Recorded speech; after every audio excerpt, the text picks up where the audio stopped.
बनारस में मौजूद ज्ञानवापी मस्जिद बवाल बहस चल रही है, लेकिन हम बात करेंगे इस खबर में इतिहास की, मस्जिद और मंदिर के इतिहास की। कब किसने क्या तोड़ा, क्यों आदेश दिया, किसने मस्जिद बनवाई, किस साल किस तारीख में क्या हुआ, खुदाई में क्या क्या चीजें मिली। दस्तावेजों के मुताबिक 910 ईस्वी में राजघाट की खुदाई में सबसे पहले अविमुक्तेश्वर की सील मिली थी।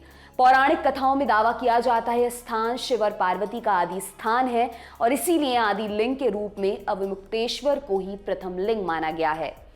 अविमुक्तेश्वर यानी क्या?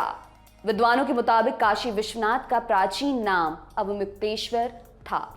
405 ईस्वी में चीनी दार्शनिक फाहियान भारत दौरे पर आया। इतिहासकारों के मुताबिक फाहियान द्वारा दर्ज किए गए अभिलेखों में अविमुक्तेश्वर का जिक्र मिलता है, लेकिन अगर मंदिर के निर्माण की बात करें तो पहली बार मंदिर का निर्माण वैन्यगुप्त के शासनकाल में 500 से 508 ईस्वी के दौरान कराया गया।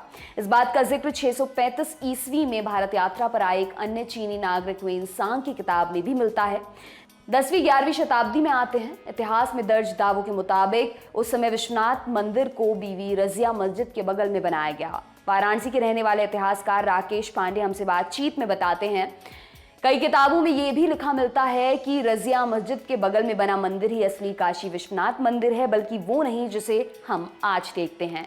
लेकिन इस इलाके का भौगोलिक और वैज्ञानिक अध्ययन करने वाले प्रोफेसर राणा पीबी सिंह इस पर एक अलग राय रखते हैं। वो कहते हैं, जब हम मैग्नेटिक फोर्स और ऊंचाइयों का अध्ययन करते हैं तो प्राचीन विश्वनाथ मंदिर की लोकेशन वर्तमान मंदिर के इलाके में नहीं मिलती है, लेकिन मेरा ऐसा मानना है कि इन्हीं मानकों के आधार पर प्राचीन विश्वनाथ मंदिर की लोकेशन कहीं ना कहीं बनारस के विशेश्वरगंज मोहल्ले के आसपास हो सकती है।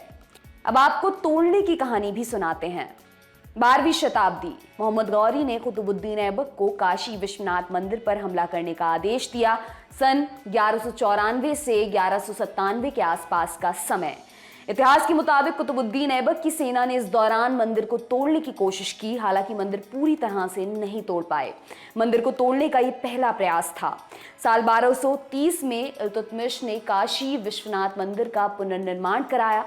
कहा जाता है कि इल्तुतमिश के मंदिर बनवाने के बाद 200 साल से ज्यादा काशी विश्वनाथ मंदिर सुरक्षित रहा, लेकिन सन 1447 में एक बार फिर मंदिर पर हमला हुआ। इस बार मंदिर तोड़ने की कोशिश की जौनपुर के शासक महमूद शाह शर्की ने। इसी शर्की वंश से जुड़ी थी बीवी रजिया, जिनके नाम पर बनी मस्जिद का जिक्र अभी हमने किया।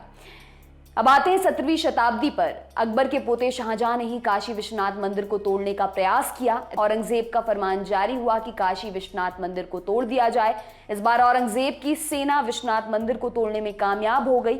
हिंदू पक्ष दावा करता है कि मंदिर तोड़कर मंदिर के अवशेषों से ही ज्ञानवापी मस्जिद को बनाया गया। फिर से बनाने की कहानी भी आपको बताते हैं।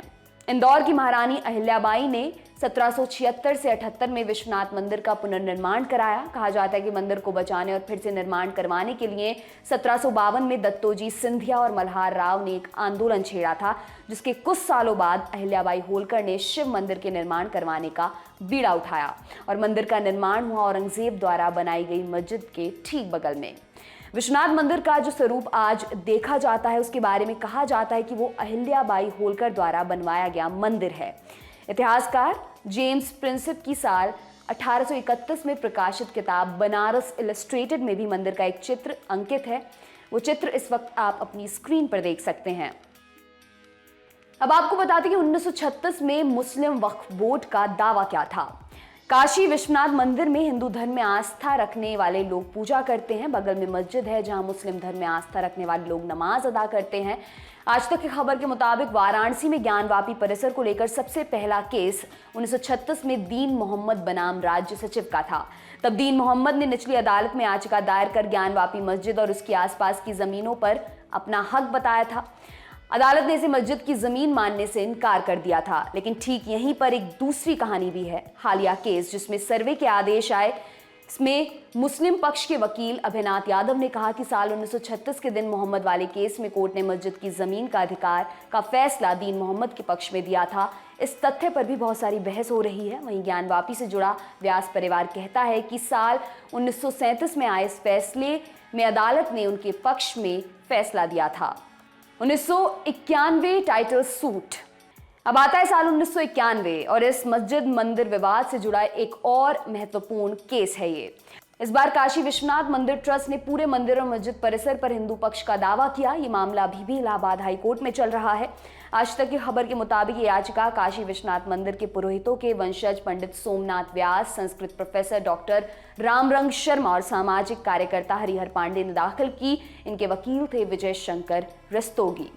और अब आखिर में 2021 के मुकदमे की भी बात कर लेते हैं। 18 अगस्त 2021 को 5 महिलाओं ने वाराणसी की एक अदालत में याचिका दायर कर मां श्रृंगार गौरी समेत अन्य मंदिरों में पूजा अर्चना की मांग की थी। अपनी याचिका में महिलाओं ने कहा था कि ज्ञानवापी मस्जिद में मौजूद हिंदू देवी देवताओं के दृश्य व अदृश्य मूर्तियों की निर्बाध पूजा का अधिकार दिया जाए। इस याचिका को स्वीकार करते हुए अदालत ने श्रृंगार गौरी मंदिर की मौजूदा स्थिति को जानने के लिए एक कमीशन का गठन किया। इसी कड़ी में कोर्ट ने श्रृंगार गौरी की मूर्ति और ज्ञानवापी परिसर में वीडियोग्राफी कराकर सर्वे रिपोर्ट देने को कहा था। कोर्ट कमीशन ने सर्वे पूरा कर लिया है। अब यह कमीशन अपनी रिपोर्ट कोर्ट में दाखिल करेगा।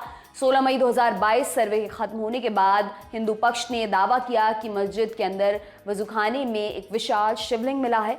हिंदू पक्ष ये दावा लेकर लोकल कोर्ट गया। लोकल कोर्ट ने तुरंत प्रभाव से जिस हिस्से में शिवलिंग मिला है उसे सील करने का आदेश दिया। 17 मई 2022 को इस मामले में सुप्रीम कोर्ट ने कहा कि जिस हिस्से में शिवलिंग मिला है उसे सुरक्षित रखा जाए, लेकिन मस्जिद में नमाज अदा करने से ना रोका जाए। आपके लिए तमाम जानकारी लाए हमारे साथी सौरभ त्रिवेदी। मेरा नाम है दिव्यांशी। देखते रहिए दी लल्लन टॉप। शुक्रिया।